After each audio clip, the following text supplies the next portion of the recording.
Okay, everybody. From the outside, I just want to let y'all know that I think we're going to be a little more formal. We got a lot of people tonight, a lot of items. So when you do want to speak, please come to the podium, and so we can get that all recorded and everyone can hear. And I think it's going to be not such a back and forth, but more of a formal presentation. So I'd like to call the Homeless Task Force meeting to order. The first item on the agenda is the Pledge of Allegiance. Jeanette, can you lead us in the pledge? I pledge allegiance to the flag of the United States of America and to the republic for which it stands, one nation, under God, indivisible, with liberty and justice for all. Amen.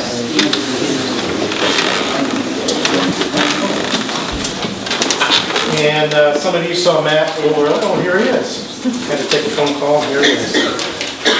So, roll call, Mr. Miller. I would just report that all members are in attendance. Okay, very good. A report on the posting of the agenda.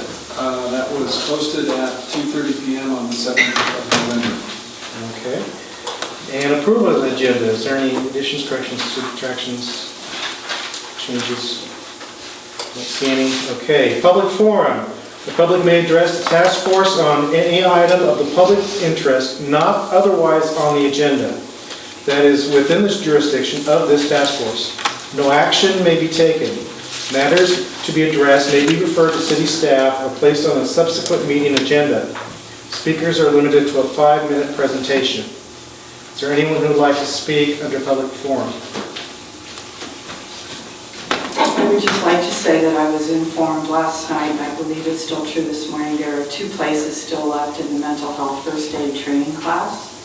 I want to thank the police chief. He sent me several of his officers, so there were 2 places still left. I would advise someone to take them. I've been there. Carol, actually, I was in a meeting of the S Partnership, and Martha Goulet informed us that it was full. So they got So the 2. they got the 2. Okay. Thing. However, you never know. But she was saving some for Columbia College, and they hadn't taken them yet. So. Okay. Is there anyone else like to speak under the public forum? Okay.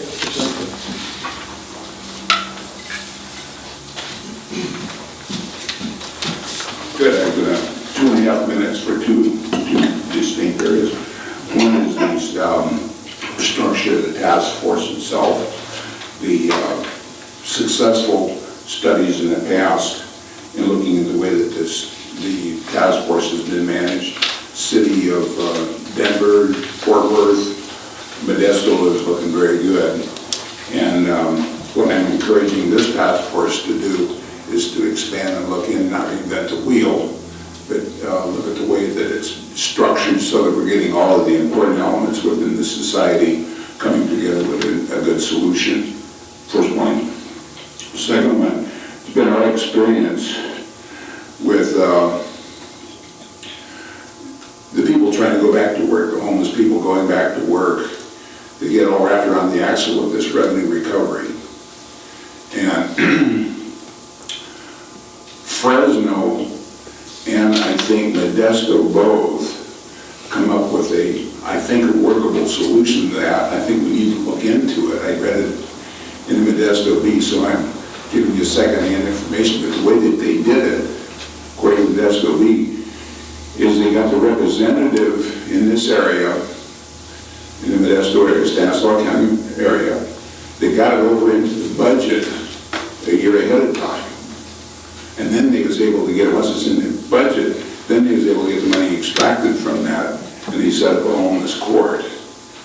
And to me, if we can do that, and I'm not saying everybody that's homeless is going to get a good court hearing, but I think that there's a bunch of these people that are out here that's got this stacked up against them. There's no incentive for them to go back to work. They can't even survive and exist from a day-to-day basis. The price of aluminum cans is so low anymore, they can't get it anyway. So why should they go back to work and have their wages attached for something that happened 11 years ago? And some of these people have tens of, couple $1,000, $3,000, $4,000, $5,000. And so the only thing I'm saying is I think we need a court system to come in and take a look at that. And I'm no lawyer, I'm just an old retired engineer. But I'm just saying that I think if we looked at this in an analytical way to try to relieve this problem, I think it would open the doors for some of these people to get some jobs. And I believe that they're out there. It's been our experience that they're there. Thank you very much. And did you have, I saw you reading something, did you have something about, paperwork about those other organizations that have the task force? And if so, could we get a copy of that? Yeah, right here. I generated, I looked at, in fact, Nico Barber from ADRA a couple of years ago gave me a federal task force. What I did is I took that one and analyzed the way that we're structured up here, small town USA, and generated a task force concept that I thought would work up here. And it's a good building block, but it's by no means is it a polished, the final answer to it. Okay. Yeah, I got one. Cool, that'd be great if you could actually I'll just take that. give it to Tim and... Can I see your outdoors, because it's still on copy of Ron. No, I got one. You got one? Oh, stand correctly. So, There you go. just for the benefit of the task force itself, that's established by the council, so any changes they want to consider or restructuring, they would want to consider having to be done by the council, not this group. As far as the homeless court, we can put that, or something like that, we can put that on the future agenda and stuff, so then you'd like to discuss it. Okay. Sounds good. Anyone else like to speak under public forum? Hazel? Okay. In doing our research, as give someone a chance, we have found the different areas where homeless are gathered. And I go to the camps, as most of you know. And the homeless people generally are in different locations. And we have a PowerPoint presentation, if anybody ever wants to see it, about the mental health problems, etc., and what involves the task force, the things that can be done with the task force, and the structure of how that could be done. And we also have percentages of where they are. We did this percentage primarily so we could create some type of a task force. We also did it for the fact that we are doing a shower bus in 3 different locations based on how many homeless people there are. We're getting ready to launch that program so that we can go to Tuolumne, Sonora, and to Jamestown. As we know, Jamestown and Tuolumne have 0 access unless they have a car or they have transportation of some sort. Anyway, and if we could structure some of our things around the percentages, like we're counting 51% of homeless are right in the city. That's a huge amount of homeless people in the city itself. And we have different, and Tuolumne and Jamestown is our next largest percentage of homeless people. So if we could structure something that includes homelessness themselves and all of the different entities that deal with homeless. I know people have taken rides with the police department and found out all sorts of information that most of us would not know unless we rode with the police department about how many places there are that they have to police and how we could work with the police, which I do frequently. Like if there's somebody that has a warrant, they're in the hospital, I talk to the person in the hospital, I tell them that I am going to call the police on you because you need to serve that warrant. You need to report. And then they have come, probation officers have come and picked them up there, but they have to wait till they come out of the hospital. But they know ahead of time that that's going to happen. And I always forewarn them that that's going to happen. Anyway, I'm getting off the subject. But if anybody wants to see our PowerPoint, we would be happy to give it to you. And I'm sure most of you know that I work one-on-one with homeless people. And that this study that we did on the homeless in Tuolumne County almost mimics what ADCA has produced. And we have 31 homeless vets now, but people need to know too that we got 10 vouchers for the very first time ever because of the homeless count. I went to Jupiter, I went to Groveland, I went and talked to the homeless people, and I came up with percentages on where they are. To criminalize them is not a solution. It's a temporary thing that can happen to keep them from disturbing what's going on downtown. I am not a merchant, but I have an obligation to protect my tenants when they move into a building. I don't think it's their fight. I don't think they should have to do the fight. I think me as a landlord, I need to do the fight for them. If I don't do the fight for them, and all of our buildings, through all this problems that we've had with recession, etc., we didn't raise their rents ever for 8 years. That didn't happen. We never did it. But also, it's my fight to make sure that if homelessness are disturbing, that I speak with those people individually, which I do, or someone can speak to them to communicate that this is not where you need to be. You do not need to be downtown panhandling and hurting business. You need to be, and I'm not taking maybe more than 5, just call me when you want me to stop. But we need to. Everybody says, we know that you're really shy, Hazel. Well, I'm not. As probably everybody in this room that knows me knows I'm not shy. But anyway, I think we need to look at that homeless person as a human being. They have various reasons, and we listed in our PowerPoint the various reasons of homelessness. Not just the fact that they're all drunks.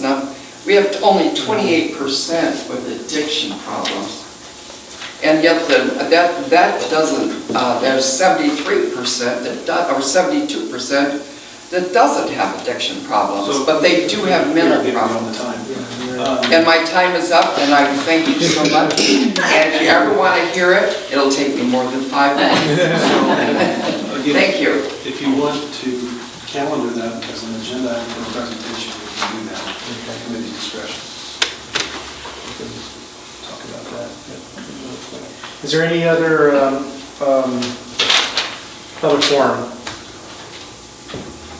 Seeing none, we will go to unfinished business, which there is none, and then go to new business. The first item on the agenda is a presentation by the Sonora Police Department regarding officer mental and behavioral health training, behavioral health and substance abuse training. Chief Underwood.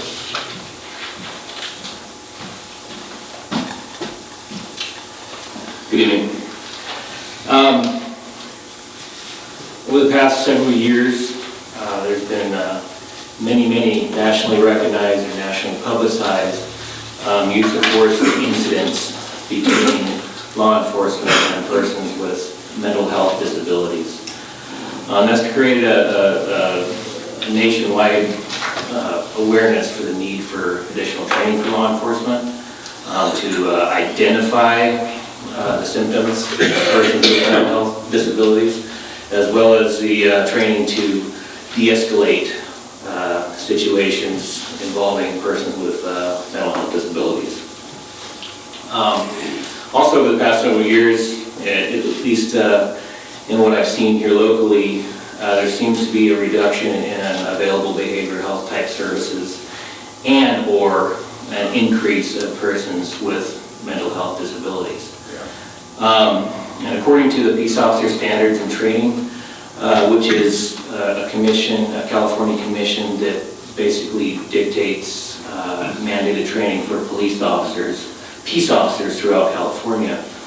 1 out of 17 adults suffer from some sort of mental illness, and 46% of homeless suffer from mental illnesses and or drug abuse. So law enforcement officers are usually the first to encounter persons with mental health issues and or drug abuse issues because when people don't know where to turn or who to call, they call 911. So we're generally the first ones to make contact with many of these individuals. In October of 2015, Governor Brown signed SB 11 and SB 29, which in short mandates additional training for law enforcement officers. And the big part of that, those two bills, was to mandate an additional 8 hours of training for law enforcement field training officers. Field training officers are those in each agency designated to train people who come out of the academy, and it's generally about a 12 to 14 week process. It's on-the-job training before they're cut loose on their own to do police services. So as field training officers, we recognize that they have a great deal of influence on the training of new officers, so that became a mandate for an additional 8 hours of mental health awareness training for field training officers. In addition to that, there are 16 hours of mental health awareness training during the initial police academy, and that's mandated by post as well. And after that, every 2 years, there's a California Post Peace Officer Standards of Training mandates refreshers every 2 years on what they identify as perishable skills. And as those perishable skills, tactical communication and dealing with persons with mental illnesses is part of that. So part of that tactical communication aspect, or that learning domain, includes at least 2 hours of mental health awareness. So our field training program includes 13 specific topics in our field training program on the skills demonstration portion of our program. 13 separate topics that need to be addressed and signed off by the field training officer. Each of these particular 13 topics include dealing with persons with mental health issues. So that's the type of training that peace officers in general are exposed to on a regular basis. It's mandated by post. Beyond the state mandates, it's our intent to get everybody, at least all of our dispatch personnel, because they are also in contact with persons with mental health issues and drug abuse issues, and all of our patrol officers 100% trained past what the state mandates. We're about, everyone we have is meeting state mandates, which I described. But going beyond that, I was looking at our training rosters, we're about between 50 and 70% surpassing what the state mandates as far as having additional training for our officers. To address the drug and alcohol abuse topic, drug abuse and drug recognition, drug use recognition, alcohol, that's been a long-standing training aspect for law enforcement for quite some time. Over the past several years, we've transitioned to including drug abuse awareness, and I say we, California state law enforcement, into the mental health awareness portion of our mandated trainings. So that's pretty much the gist of where we're at with training, what training we get, what we're mandated, and as far as our department goes, where we kind of hope to see. It's obviously a very important aspect. It's not the only aspect we deal with, because there's a lot of things we deal with. But it comes up a lot, and we do have a lot of people that are, one, homeless, two, dealing with mental health and or drug abuse issues. So that's pretty much in a nutshell. So if you have any questions, I can go in more detail. Sure. And I'm just going to start with a couple questions come to mind. You said that the officers have training, and you mentioned dispatchers have some training as well? Dispatchers, they don't have the state mandated training for... There's not a state mandated to train? Right, no. Okay. But what we do, there are training events available for our dispatch personnel that we do send them to, once they're done with the academy and their training. And we have several of our dispatchers who have been to crisis intervention training, because it does apply to the 911 dispatchers as well. Okay. And the CSOs, community service officers, do they have an opportunity as well, or no? Not so much. Based on the interaction that they don't have. I mean, basically our CSOs, if there's any type of danger, if there's any type of suspect contact, they disengage and they call us. They're not trained to deal with anybody that's violent or has emotional issues.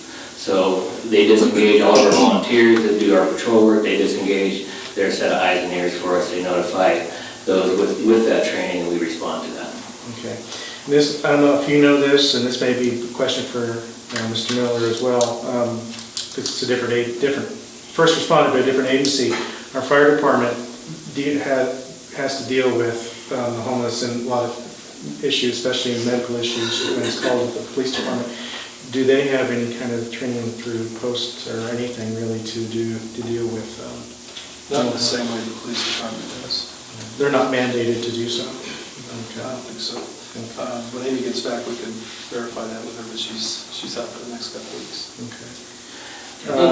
Go ahead. And I can kind of, as similar to our community service officers, if there's a dangerous situation and it's a response to a patient or something like that, they would likely stage and wait for us to show up and make sure the situation's safe first. Okay. Is there any other questions that Kathy? Yeah. Sorry. Go ahead, pull that closer to the team.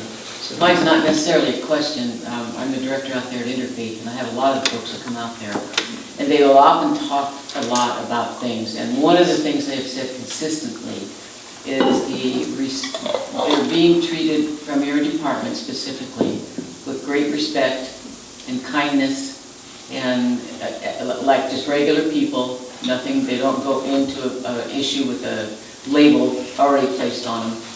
That they've said anyway, coming from down here to up there, and just conversations, and they're not afraid of the officers coming to talk to them. So I just thought that was a nice thing, and those are unsolicited kind of comments. And so hats off to you, Mr. Kathy, thank you very much for sharing that. I'm thrilled to hear that. Our philosophy is to treat people like we want our own family members to be treated. Some of us have family members with mental health illnesses. I do.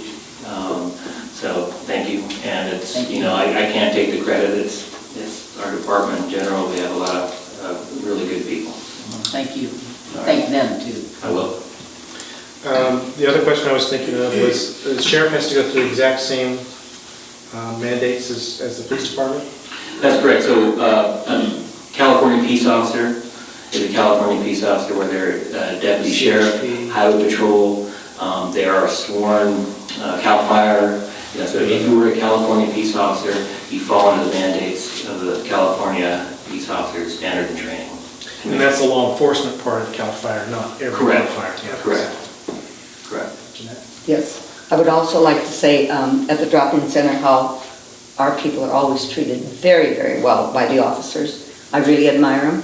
And also, I rode with Officer Norris the other night, and we came in contact with a lot of the homeless and stuff. They were treated with great respect. I really admired the way they handled it all, and I plan to ride again along, because I think you learn a lot about what our police officers do.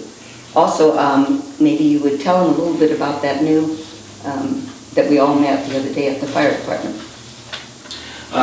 Your new emergency, community emergency. So internally, thank you, Janet, for bringing that up as well, but internally we have identified a couple of our people, and actually 2 of the 3 here of our community engagement team.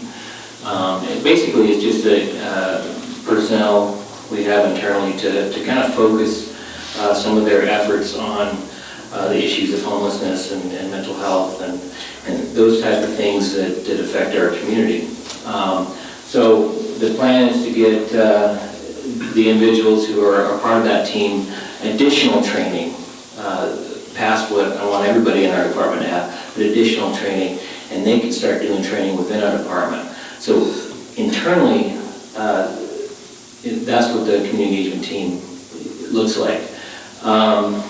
We've also wanted to set up a network of resources from everybody in the community that has a stake in it. And so we meet informally. We had our first meeting last week. Yes. And you know, from different agencies, from different charitable organizations. We've invited quite a few people to just kind of sit in, and it gives us an opportunity to find where those resources are and make those connections, and like Jeanette, offer someone to come out if they have an outreach program, come out and ride with us, and we can help make those contacts and to share information. So in summary, that's what it's about. Any more questions on this side? No? Any questions over here? No? Okay. There was a question that was on top of my mind and I've forgotten already. When you have training, is the training here in the county, does someone come up here, or do you have to go out of county? Is it a state agency that does some of that training, initial training for the, So the initial training and refreshers? Right. So the initial training is done through a selected academy. So whichever academy that someone goes to before they can be a peace officer. Follow-up training, the perishable skills training, which I talked about. Many agencies do their own if they're big enough to have their own, certified post trainers within their departments. But more recently, probably the last 10, 15 years, it's been more popular to have, for certain agencies who do have those resources, to host those type of trainings. So our perishable skills training, because there's a lot involved, it's not just that, it's arrest and control, it's emergency vehicle driving, a lot of things that we just can't set up here locally as easy, and so they host it for many agencies. So every 2 years, we'll generally send our people down to Stanislaus County Training Center, where they host something like that. Like Carol was talking about the first aid for mental health, throughout the state, and we were looking at the ones throughout the state, actually one I think in Sacramento or something. This one popped up locally, so great, we're going to go locally if we can. Various agencies, various entities will host these type of trainings, and we'll try to take advantage of them. We look for the post-certified ones to make sure we're compliant, but Oh, sure. yeah. Okay. If there's no, you do have a question, I Marianne? just have one question. This is more about substance abuse. When you say make an arrest for drugs, do you feel that they're being treated, or do you feel like there's a revolving door? Do you feel like we have the adequate resources to send people and pay for rehabilitation for addictions? There's definitely a revolving door. I don't believe that people are getting the help they need, but I believe that there are resources out there that aren't being taken advantage of as well. And I think a lot of it's based on what's available, and we talked about this the other day. Locally those resources aren't available, but there's a lot of repeat offenders, a great deal. over and over and over again. Do they keep track of that? Statistically, like your office will keep track of that, just as an idea what the percentage of the repeats are, or as opposed to something new and different? We have a database that runs a lot of our, well, by nature of how it's set up, it keeps the statistics, I'm sorry, statistics. Someone say that for me? It keeps stats for us. Statistics. Okay, by nature of how it's set up, it keeps statistics, and we can run different reports based on the information that's inputted. What we don't have is a little checkbox that says drug addiction or homeless or mental health issues like that. So those, to try to run a report like that would be pretty difficult. We were asked recently, to give some numbers with similar type questions, and our records manager had to hand count a lot of the information. But it's there.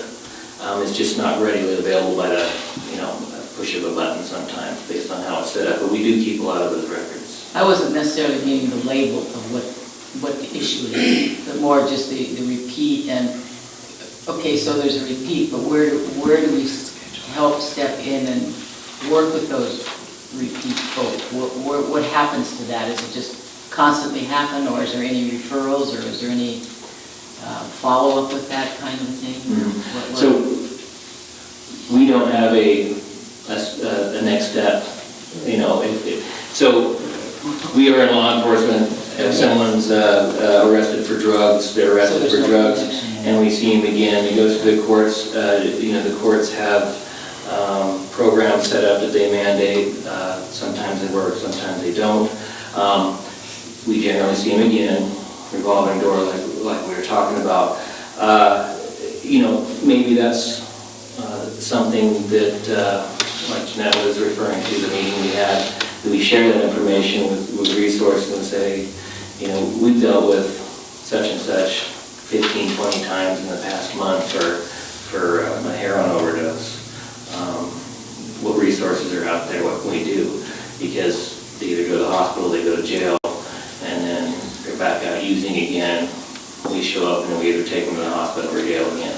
So we don't have much else we can do other than to reach out and help look for resources. I think where I was going with this is some time ago I heard of a conversation with advocates to go with folks or be with folks after a period of returning. And somehow or another there was not a smooth way to do that necessarily, but that was a thought that for some might work, for others probably wouldn't work, just like you say. That was all I was just trying to kind of get down to that. Okay. Any other questions? I spoke to a gentleman tonight, one of the homeless, who has a drug addiction, as I took him home. And so I said, can I ask you some questions? He was very open, and he said, the biggest problem with behavioral health is it's too long a time before they get the help they need. It's 3 months, and it doesn't, they need it now. And so I think we need to really look at how we can see that behavioral health can work more closely with us and not expecting the police to fill that spot that we need.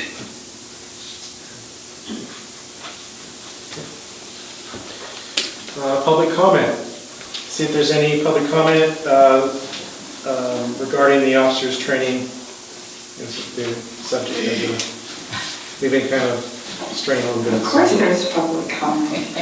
So in this county, I think we should stand up and be very proud that both the Sheriff's Department and the Police Department work with people in very dangerous situations, and we don't shoot people here. It was the Washington Street suicide by cop, but that's the only incident. The rest of them have been resolved peacefully with someone not hurting anyone and being able to get services. And thank you for your help this morning, because we had another incident today.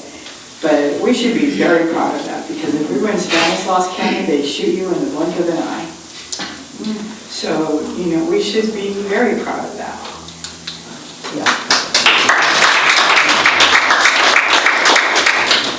I wanted to reiterate that a lot of the police force is just absolutely wonderful to the homeless people. They see a problem, they try to resolve it peacefully. And I am grateful that they are part of this task force. That's one of our missions, is to have them a part of this and to be reporting to the task force how we can do all of this. Because when we work with them, they work with us. And I've seen it one-on-one happen. And I want to compliment them on what they're doing because they've done a wonderful job. Can we clap now?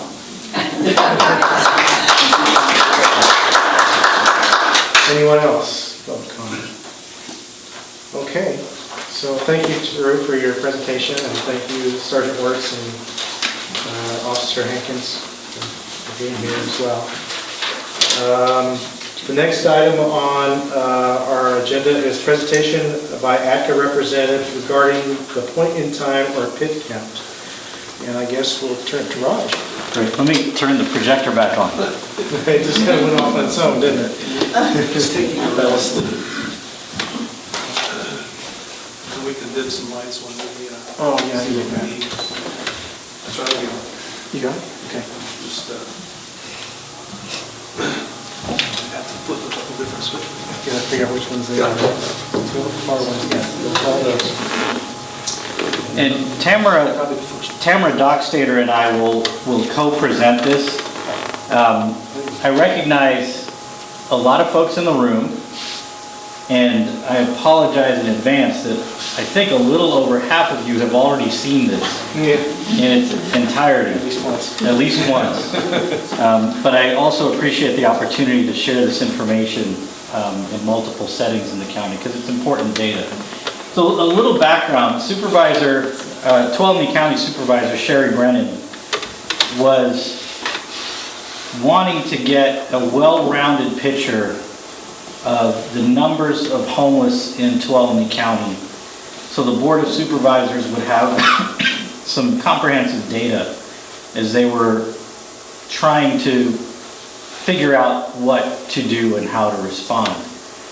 So she put in a request to the Sonora Area Foundation to fund what we've called the summer pit count, point-in-time count. The Sonora Area Foundation funded it, and ATCA was tasked to conduct the count. Now, the point-in-time count, the origins of that come from the Department of Housing and Urban Development mandate, which says anyone receiving certain funding to do homeless services has to do this count in January. So all of the providers around the country conduct this count in January. HUD criteria is really specific, and there's a lot of people who are homeless that are not allowed to be counted according to HUD guidelines. And the Department of Education, however, they have guidelines that are more, in my opinion, more reasonable and offer a more comprehensive picture.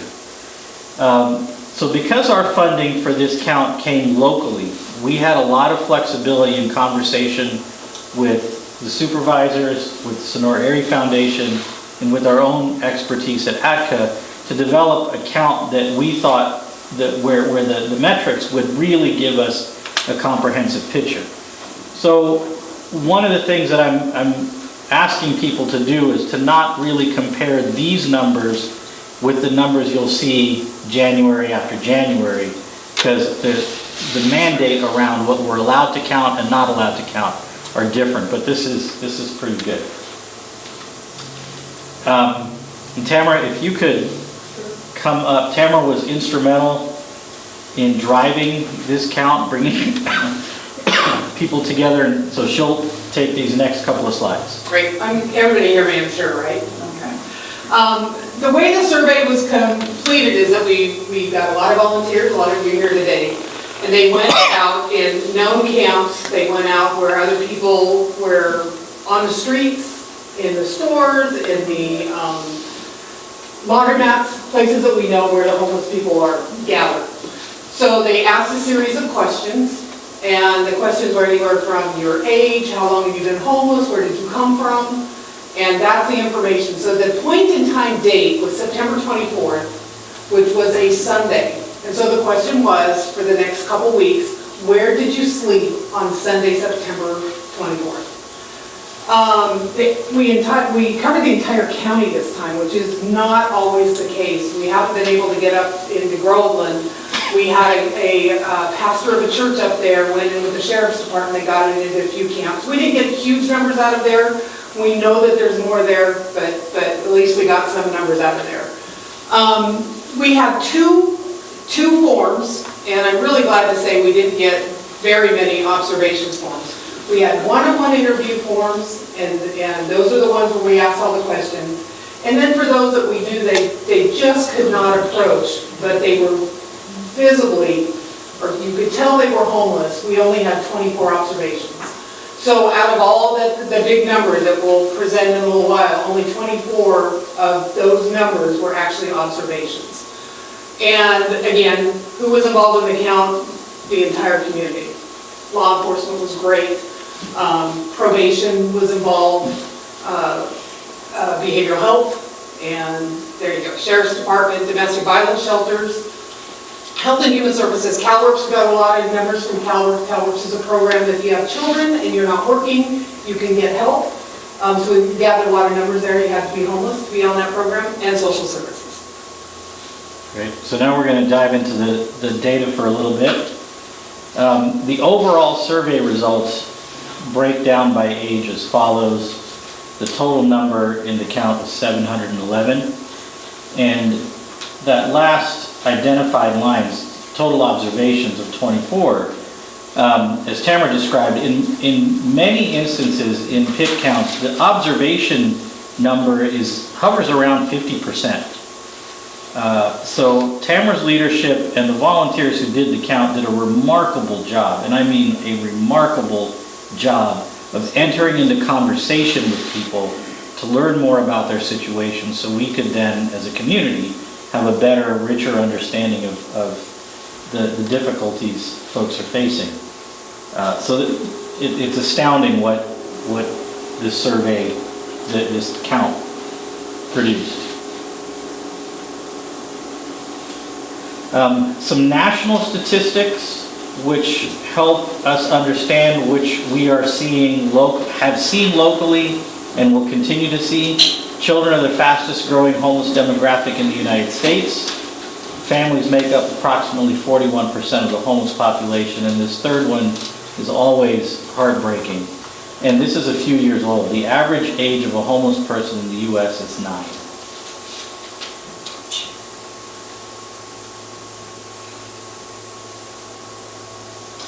And out of this makeup, with this slide being focused on children and families, most of the folks that are represented in this demographic, which again is the largest demographic of homeless in the country, and if you go back to this slide, it's pretty big here too, are working poor.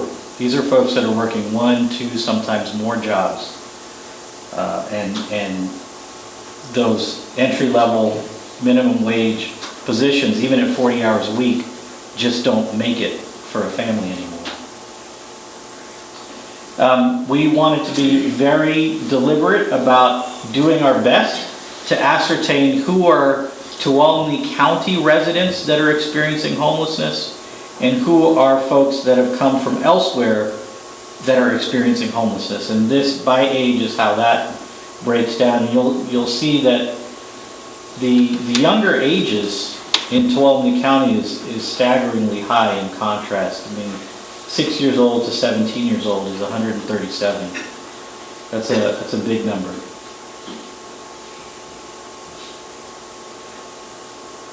And 105 respondents declined to state. And there's no real reasonable way to guess. A breakdown by gender. We can come back to that if there's more detailed interest, some further demographic information. Not percentages, just raw numbers, of course. Reasons. Well, there's a couple of slides on this. These were reasons that were identified by the folks that were interviewed. And I like to highlight these top 3: income, employment, and affordable housing, for a couple of reasons. It helps us recognize where the self-identified obstacles are, but it also, to me, sends a very strong message that debunks a common myth, which is homeless folks don't want to work. And when 2 of the 3 top reasons cited have to do with income and employment, it helps us understand that most folks are trying to find some way to make it back into society. And the affordable housing piece, there's a recognition that folks are also looking for housing opportunities, and they're somewhat aware of what the market is. And then you see item 4, which is pretty far behind the rest, was addiction, and then the numbers begin to drop through the rest of it. We'll go back here. 13 did identify it's a choice. I would, in my experience over the last 15 years prior to coming to ATCA, having worked directly with the homeless, I would say a better term there is resignation. Most folks are resigned to the fact that this is a circumstance that's too difficult to break, and calling it a choice at least offers a sense of empowerment around the circumstance, which I think is an important thing for folks to be able to do.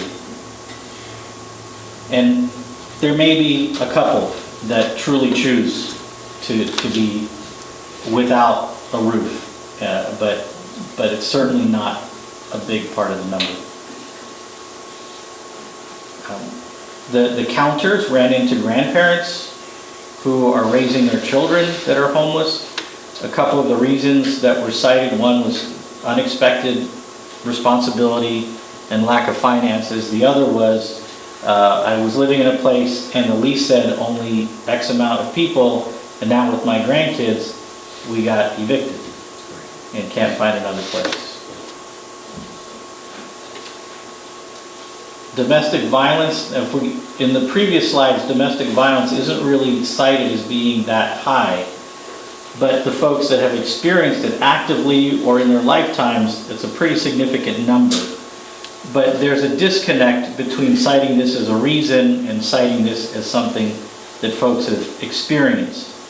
And there's no real data on why that is, but my perspective from experience is domestic violence is a significant factor in homelessness for a number of reasons, both with children, youth, and adults.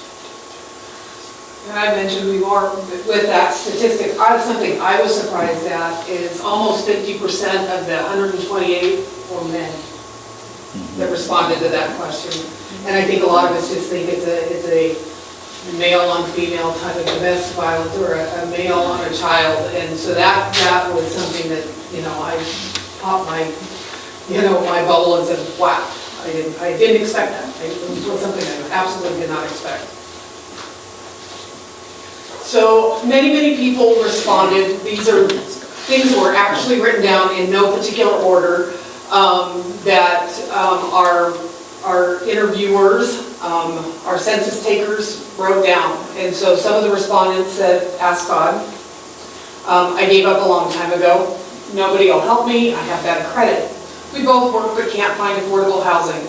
My driver's license was stolen and I can't get anything now. I can't stop drinking. I'm happy doing what I'm doing. I do not read or write. My parents died and I have nowhere to live. I am not homeless. I should have squatter rights. Sense of humor. My kids are in prison and I am raising my grandchildren. Got kicked out of my apartment for too many people living there. I'm afraid out here. Lost housing voucher because I went to jail. There's no rentals. Been on a waiting list for 2 years. Yep. I just got out of jail and no one will give me a chance. It's a personal choice. Again, there was very few. You saw there was 13 of them there. I think if you probably dived into those conversations a little bit deeper, you'd probably find a different answer. Turned down for disability because no one trusts me. Avoiding conflict, noise, or chaos. That person identified having a lot of domestic violence. Affordable housing, drugs, I have PTSD, and many DV clients said that. Domestic violence. Okay. Domestic violence. And a number that we didn't talk about, but Hazel brought up, we did have 31 people that identified that they had been in the armed services. And again, a number that shocked me, 11 of those 31 people are over the age of 60. 60s and 70s.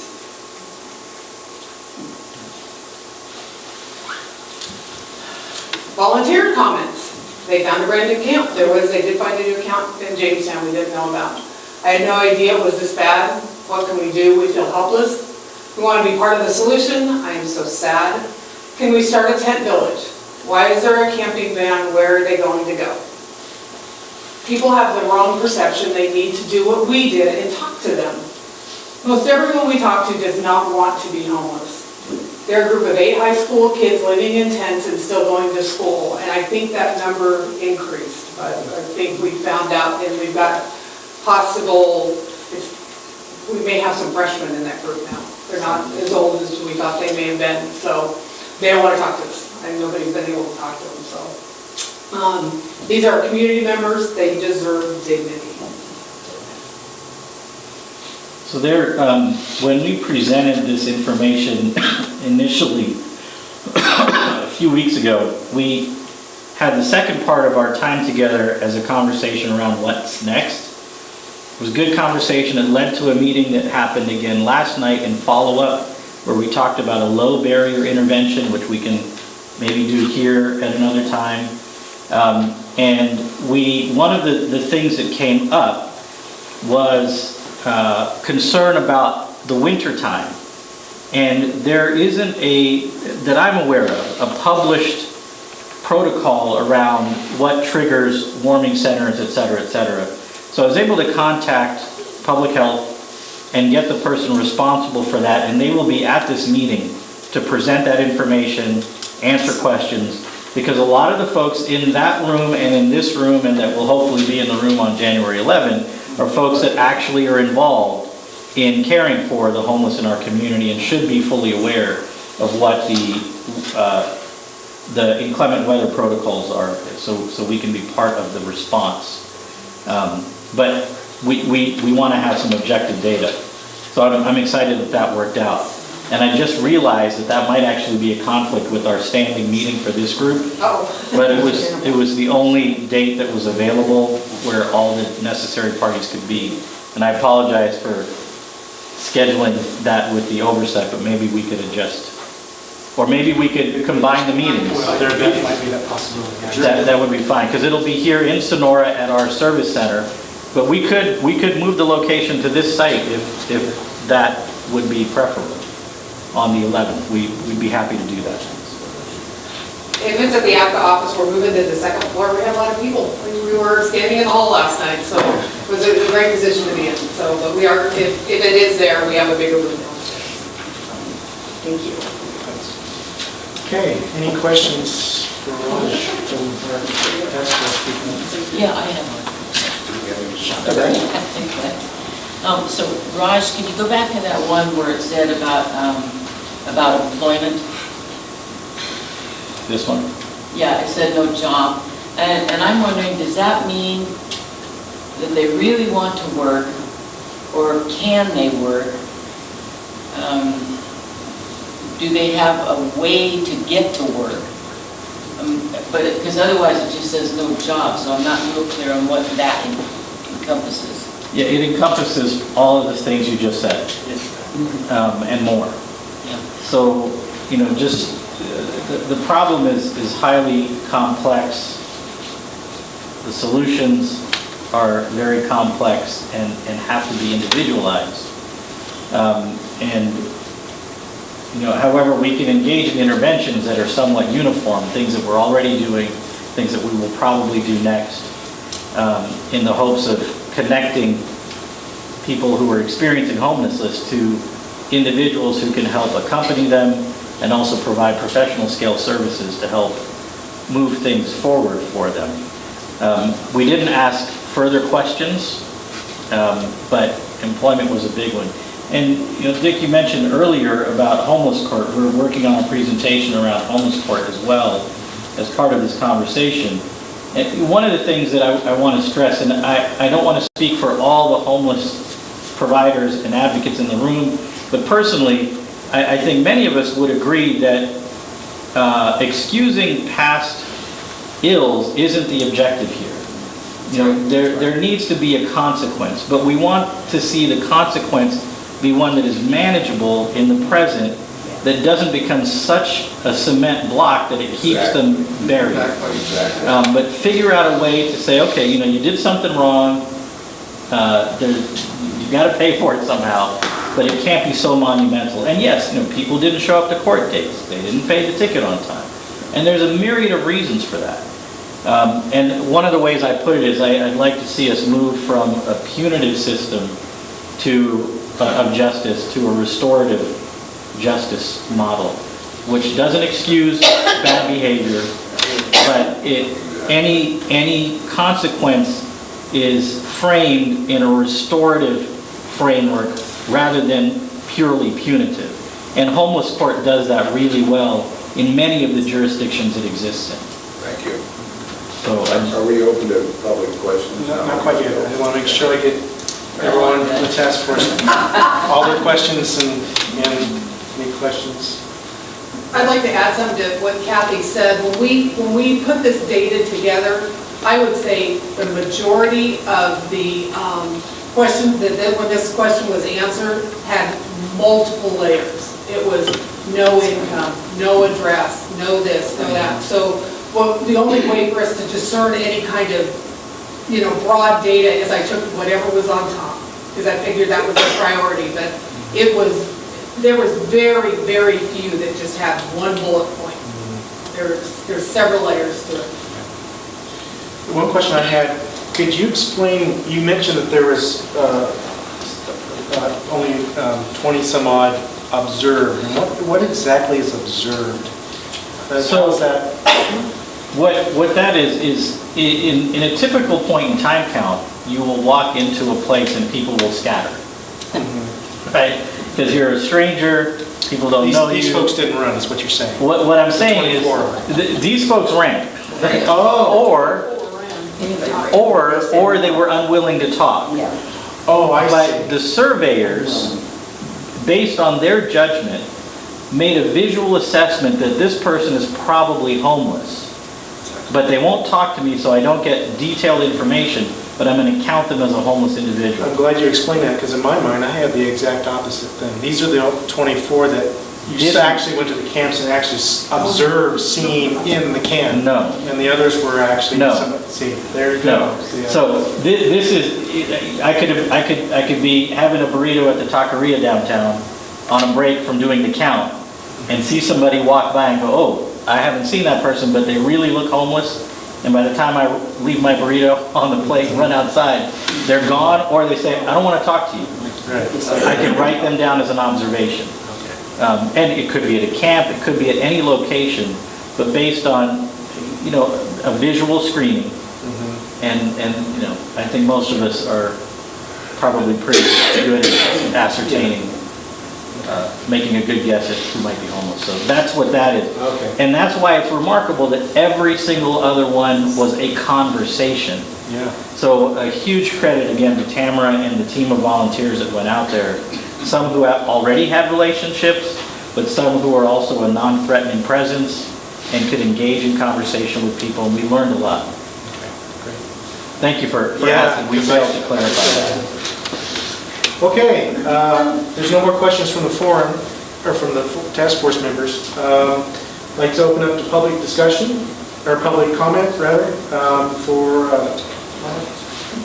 the pit count presentation. Oh, yeah. Yeah, my name is Dick Mitchell. The question is for Raj.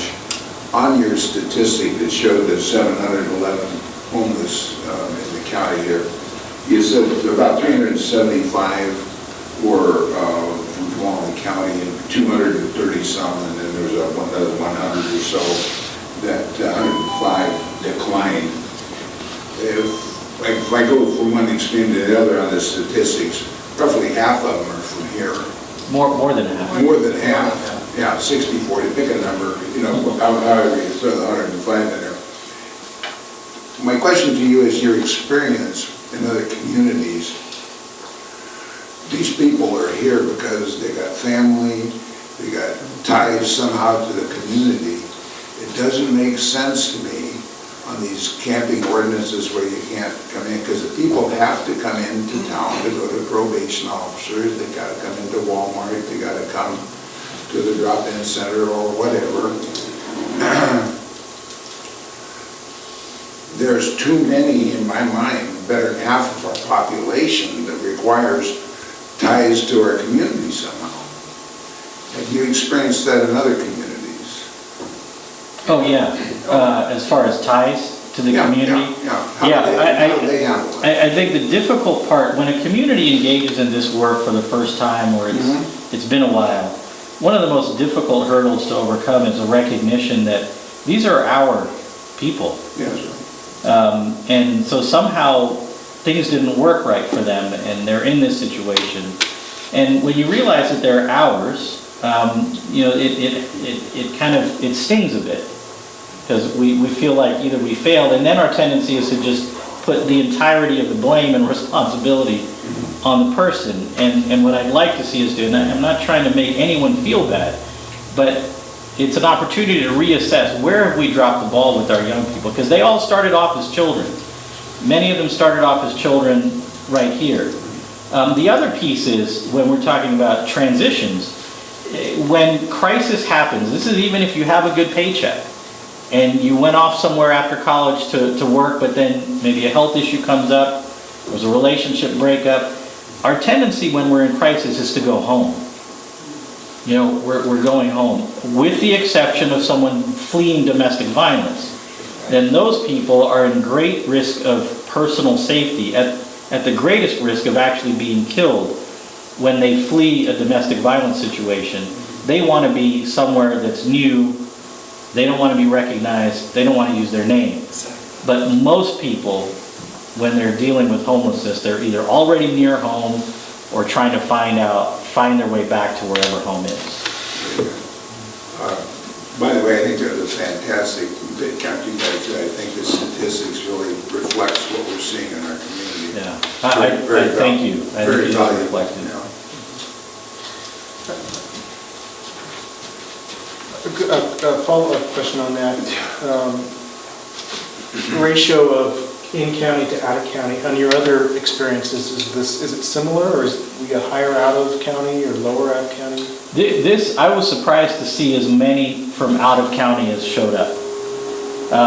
And I think we're seeing the edge of a large wave, because folks that are studying the demographics on this are recognizing that the numbers of folks experiencing homeless for a myriad of reasons, and a lot of these folks are working poor in urban clusters where most people are. The idea that coming to a rural community might be more affordable is often what attracts people, and then if things don't work. The other piece that is really important around housing and the lack of housing is we have, and some of you have heard this already, but we at ATCA have money to help people with rent. That's a pot of money that we cannot spend down because there's not available units in our community. And when there is an available unit that comes open, we've got our folks competing for that rental space with somebody who's got a full-time job, good credit, et cetera, et cetera. So, even if you just go to a chamber mixer and talk to people whose kids might be wanting to come back and finding a place to rent, even out of that group of folks, they're having a hard time finding a place. So our housing stock is an issue not only here, it's a pervasive problem. So it's difficult. More public comment. just wondering, when they say that there are no jobs, I would like to explore what they mean by no jobs. No jobs within their skill levels, or no jobs that they feel that they are able to take because of some other reason. Maybe some of the people that work with the homeless more might have some information on this. But I think this might be something to explore. I'm impressed with the skill level of some of the people that come to the drop-in center, and I think Jeanette might be able to tell you how I've hired a couple of people one day to help me move a chair. And I would like to encourage the public to call the drop-in center and just ask for someone if they have some project in mind that they might be able to do. And this might be helpful for them also to gain experience in working with the public, and so just about it.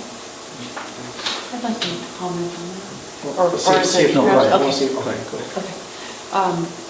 It seems to me, just being in the working world and being around a lot of people and around a lot of young people coming into my retail store, and just people that live in the community that have homes, and people do need help. And there are some jobs like in the logging community that they're laborious, but they're fairly simple and they're pretty enjoyable when you're up in the woods. But it seems to me with our complicated society that a lot of employers find fear when it comes to your employee has to pass a drug test. They fear losing their own job if they take the risk and hire someone who maybe if there's an accident, then they've shown record that they've hired someone who may cause something negligent, even though they have trust in the person and they want to give someone a job. And also, if you hire someone and you don't have workman's comp on them, and something happens, even though you want them to come weed eat your yard, you're willing to pay them, $25 an hour. If something happens, there's, there's that element that almost seems that there should be some way that we can waive this when someone is willing to help another human being. In the, when you're doing it out of the goodness of your heart for both people, that the legal issues can be left out of it somehow. Well, I've had this kind of daydream for a while around this, and there's a couple of models that I've seen done in other communities where a small industry is developed, because there's so many layers of issues where it might be yard work, could be some basic handy person services, but you have a crew, you've got a really capable manager of that crew, there's insurance coverage of the crew, and so you've got this vetted entity that's hiring folks who are marginal, putting them to work, and then the community members can say, well, yeah, that's a vetted entity. I'm not just doing a one-off, taking a chance on an individual. There's an organization to work with.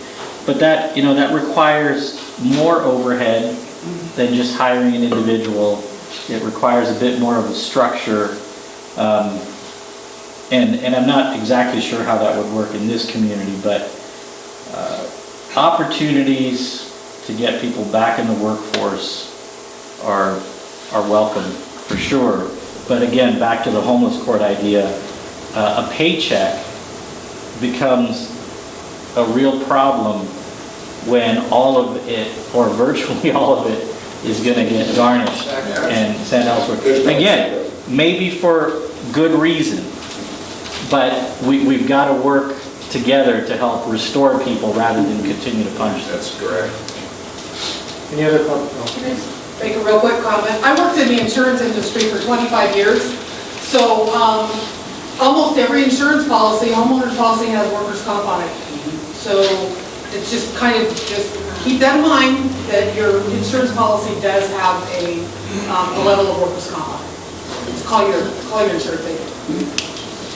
I'm just very impressed at how Tamara and Raj, you've really got this good tag team thing going down. And I'm pleased to see a lot of people here tonight, including some first-time visitors. Thank you for coming. And I did speak with...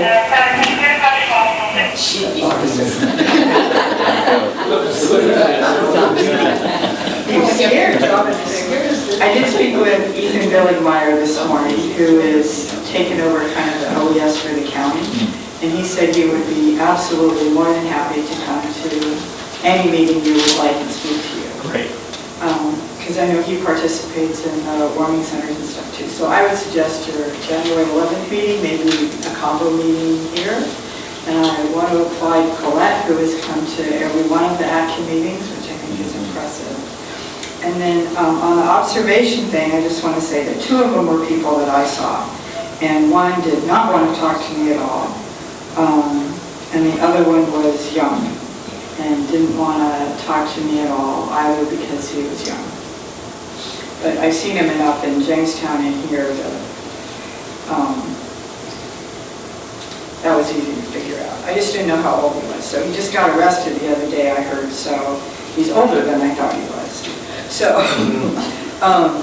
and with the program, we have the WATCH program, which put together a workforce of the developmentally disabled, which also is a risk to hire. So maybe we could look into putting something together like that. That's a great idea. Because I keep wondering, why am I cleaning up the mess downtown when other people have nothing to do all day, and I think they could be cleaning up too. And then there was a huge discussion this morning at the TCEDA, and then afterwards about housing issues here. And so one of them is that we have a lot of people who have second homes here, and those homes sit empty. And so we have houses that aren't being used, and people that are homeless, or they choose to use their second homes or their third homes or their cabins or whatever, it's like Airbnbs and things. And then I know at least one woman that I heard, and I'm sure there's more, and she was evicted from her housing because they were renting, it's cheaper for companies to pay their workers to stay in apartments than it is to stay in hotels. So we've had people here building the Juvenile Justice Center. They took over some apartments at Kohala. We now have the people coming in that are going to be working on the new jail. And then there's the Buchanan Road reconstruction, bridge and all that. So now people are renting facilities to live there so they can pay the going rate. So I think to evict people who are elderly, I think that's very sad. Anyway, thank you.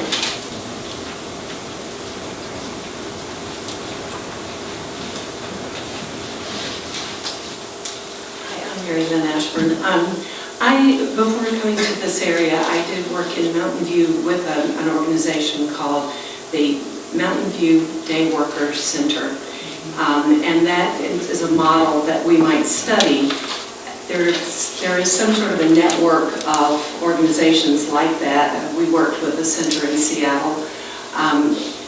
The people accepted that, and they were instructed that if the employers who came in to pick up day workers, these people were not background checked, but we had done an informal interview with each person. We knew in confidence if there was anything in their background that would limit where we could put people. We brought in volunteers who taught skills training. A master gardener taught pruning so that they could trim trees without killing them. People taught English as a second language on a volunteer basis. But we had a training all day, and throughout the day, if they were not out on the job, there were work assignments in the center. So people were very grateful to have this as a place to be. They were off the street. Our police force in Mountain View was very happy because as they came in and checked on people, that they would say, this is good because they're not going to be victims on the street. So when they were there and working and receiving training, you know, this was a wonderful nurturing center, and I can see that Janet's Lambert Center might be a basis for expanding into something like that we could work with. But I think there are models that have been very successful for a number of years that we could maybe leverage that knowledge and go from there. What was the name of that again? The Mountain View Day Workers Center. And I Was that through, is that its own entity or was it through the city? It is now in cooperation with the city. It is an individual center, but they've received national awards. Okay. It's a wonderful organization. I have a contact there if you're interested. Any other public comment?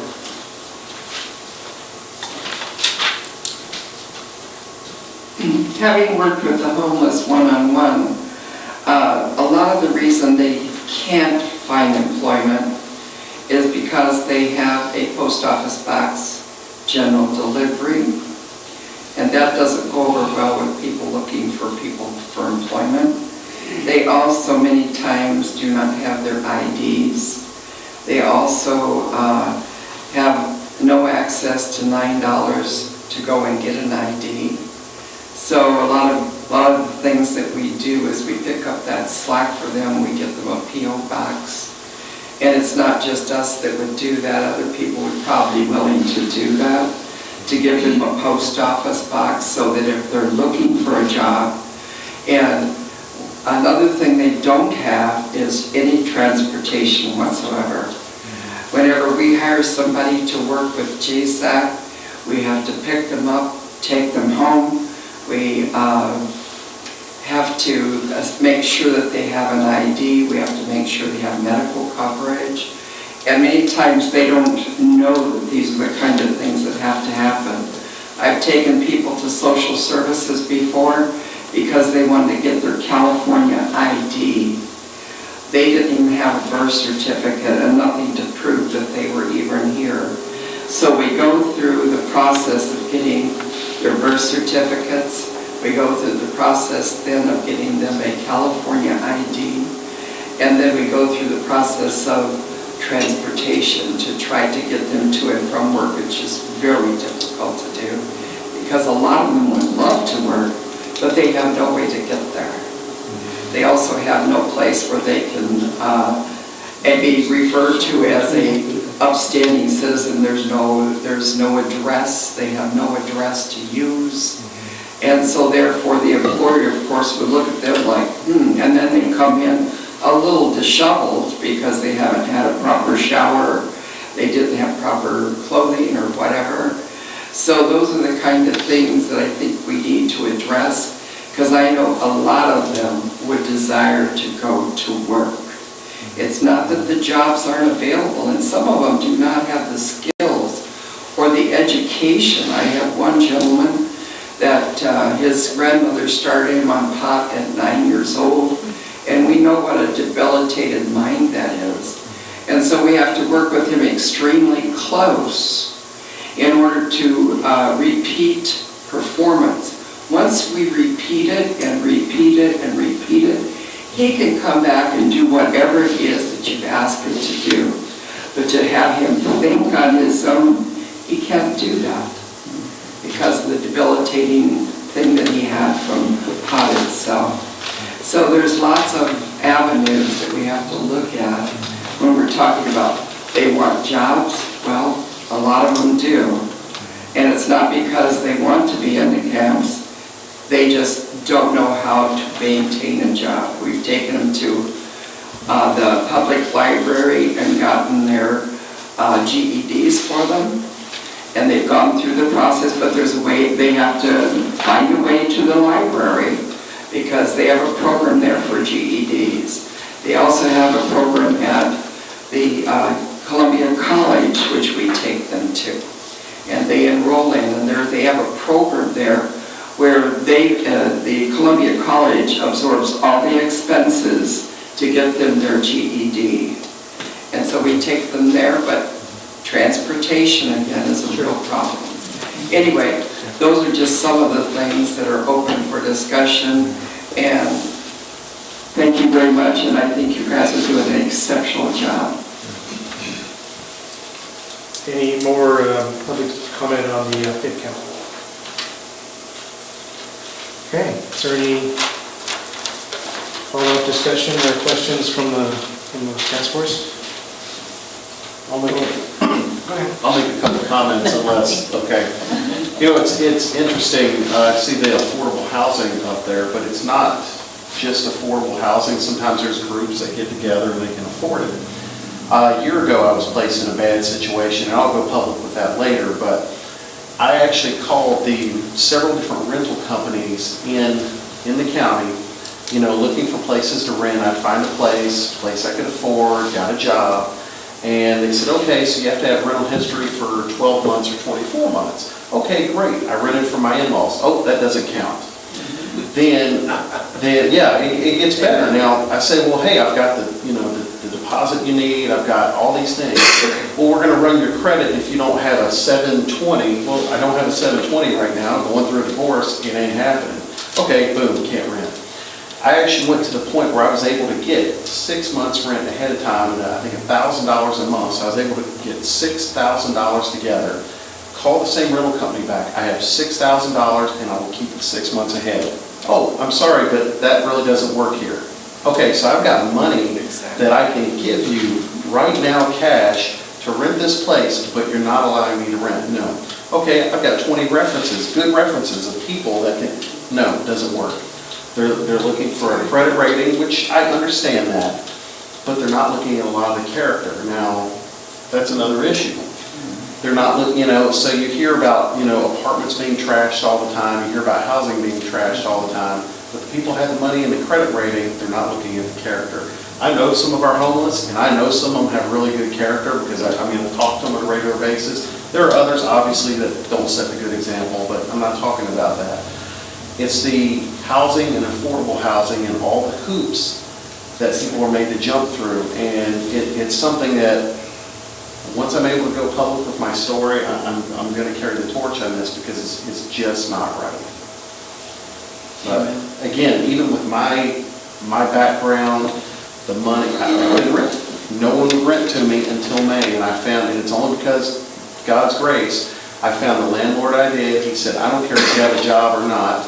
You've got the cash, no big deal. Oh, the other thing is, if you got kids, they'll ask if you got kids. Oh, I'm sorry, maybe this isn't the place to have children. It's not 55 and over. Yeah, maybe pets too. You know, but I got told, well, it's this isn't the best place to have children at. Okay, so you're not going to rent to me because I have kids? Well, I'm not allowed to say that. What the heck is going on here? So it just, you know, and again, that's coming from me. I don't smoke, I don't drink. So I can't imagine if one person has one little nick in the record or one little issue that may pop up and be a red flag. That's one of the reasons I want to be on this task force. I'm very passionate about this. Good. Now I set my piece. Okay, so I don't know if some of you saw the article in the newspaper the other day from the, down in Oakland, I was telling our mayor, Williams, yesterday, about the mayor of Oakland who had a wonderful solution for the homeless problem down there, and they have a huge one. And she was recommending to all the people in Oakland or Alameda County to open their homes, not rent out, but loan out their bedrooms or additional add-ons for a homeless person to come and live there, and for that family or those people to take those homeless folks around to all the different services, feed them, clothe them, and make sure that they have their doctor's appointments, their legal appointments, all taken care of. And when someone asked her... Libby, you first? That's what they said. So they asked the mayor, asked her if she was going to do this. She says, well, no. She said, we don't really have room. She said, my husband and I are talking about adding on, but that will be every year and a half. So her solution was it's almost kind of an embarrassment. It's a lack of respect, I think, even for the people in the community who are trying to work out some solutions. So we are doing much better. What's it, Marie Antoinette with an K? Yes. That's the type of mentality. Okay. Any more discussion on the pit count? No. Third item, presentation by ACCA representatives regarding agency services. Raj. So, does everybody have one of these? I could use one. We put some on chairs. There's more up here if anyone's, does everyone have one? Back there? You want more? And there's our website is atka.org. The cards that you hopefully all have, along with our website, cover all the various services we do in both counties. It's a fair amount. And there's the tab here on our services, and you can scroll down and see all the things we do. Now, this covers both of our counties, Amador and Tuolumne County. But if someone needs help, we're probably a good place to call, at least as a first step. And if we don't offer the service, we probably know someone who does.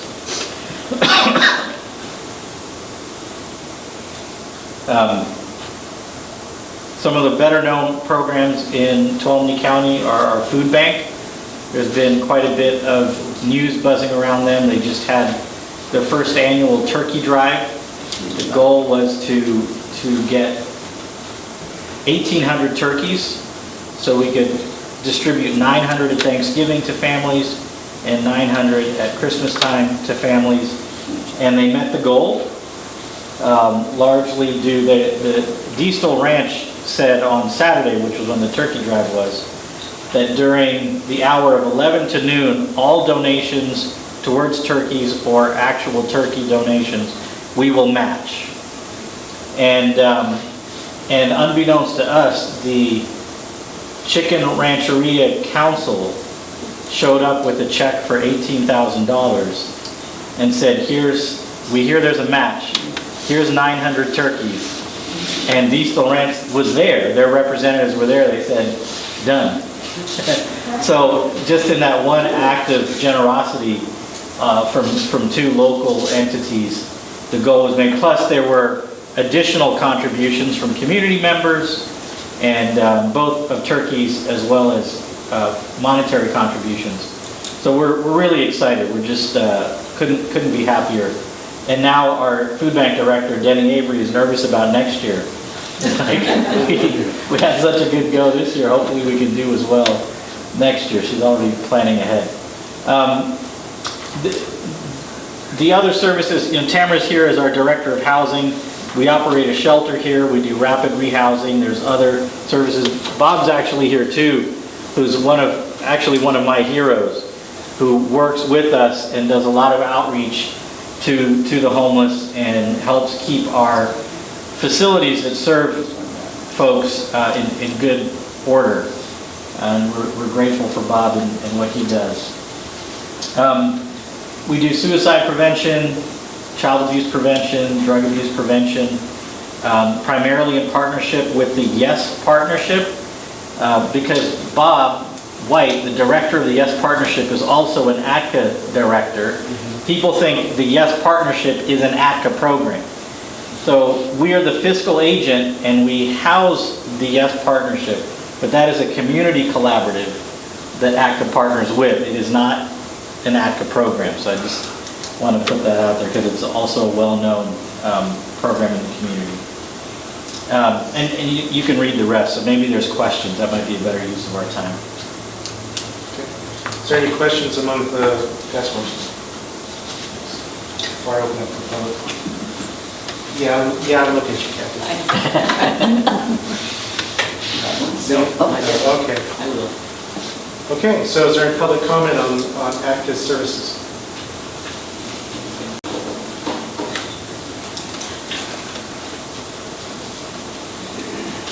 I think this is more a question, but A lot of what I hear is that there's limited shelter and that there's no emergency shelter if someone is in a very desperate or dangerous situation. What is the waiting list and how do people get into that chain to be on the waiting list? So there isn't really a waiting list per se. And the reason that there isn't an established waiting list is if you're homeless, you're not waiting for the next move. You're on the move to do the next thing. So historically, having an established waiting list doesn't work, because once something comes open and there's that person on the top of the list, I mean, you've all been at restaurants and they're like, you know, Joe, party of four, Joe, party of four, they've disappeared. Well, working with this population, we would end up doing that a lot. And another piece is we don't know what the vacancy rate and amount is going to be. We have a lot of families right now, so primarily families in both counties.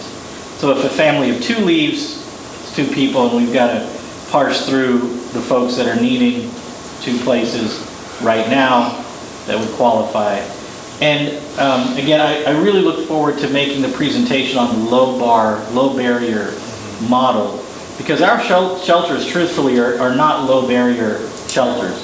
We have a high degree of expectation, which is tied to the funding we get. So in order to continue to get funding, we have to show a track record of transitioning people from the shelter into some sort of independent housing. So it makes it difficult for us as a program to take risks on people that may not help that measure, because if we do take too many risks, we're not going to get funded. So it's a bit of a vicious circle.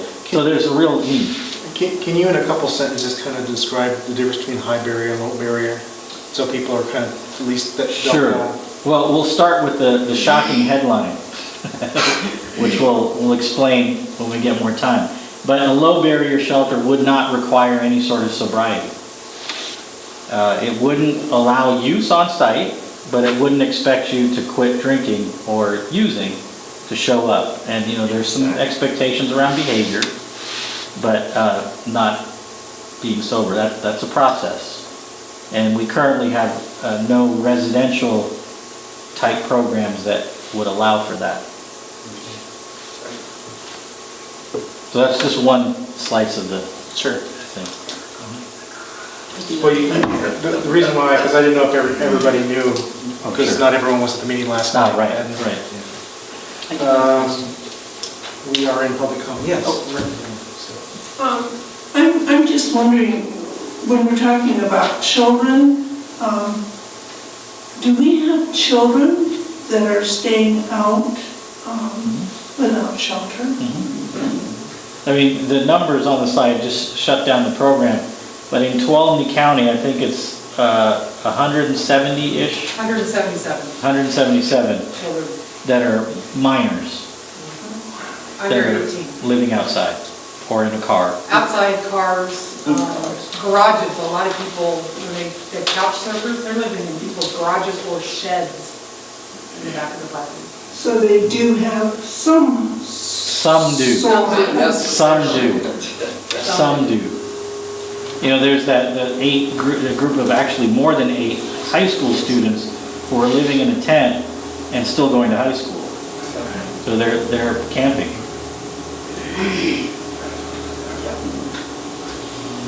Okay, any further public comment regarding ATCA's services? Kathy? So, Raj, you mentioned that the Chicken Ranch folks that tribe brought $18,000 down. That's right. Is that designated money or undesignated? It's designated. It's only for It was what? for the match. Just for turkeys? Yep. Okay, so that's 36. It's That's all turkey money. turkey money. Okay. Or the birds. Yeah. But it got us our 1,800 turkeys. Yeah. Yeah. Do you have extra, or can you give me a couple of them for the drop-in center for our Thanksgiving? The food bank number is on the card there. Contact Denny. I'm sure she will work something out with you. Okay, great. Hey, Raj. I have one more. You're gonna put your turkey order. The 1,800, the turkeys, 1,800 turkeys and 900 each time. Could I, for example, get a turkey for Thanksgiving and then get a turkey for Christmas? So they would add, it really... No, there's an this distribution is tied to certain eligibility requirements. And so we have folks that are, and it's income qualified. So we have folks that are already part of our food distribution list at the food bank. And if you're already on it as an income eligible person, you basically put your name in the hat and you will get one. If you aren't already on the screened list, then that's a process you go through. And I believe it's one per year. But I wish Denny was here to answer that for sure. Because this is our first year doing the turkeys. Historically, it's been the holiday basket and I think a $5 gift card to Safeway, which was something, but we really wanted to do more. Whereas I think Denny said today that they're eligible for both. Yep. Okay. Yeah, that you're going to get a Thanksgiving and you also get, particularly with that donation. That's actually, I'm glad to hear that. Historically, that's the way it's been, that they can do both. Okay, then should be the same. Okay, so that's the end of new business. Probably ought to discuss what we want to talk about the next. Let's talk about, your next meeting would be Thanksgiving, so. Can't be here. Yeah, I don't think that's gonna happen. And then the meeting following that on your regular schedule would be December 14th. Okay. The second Thursday in December. Okay.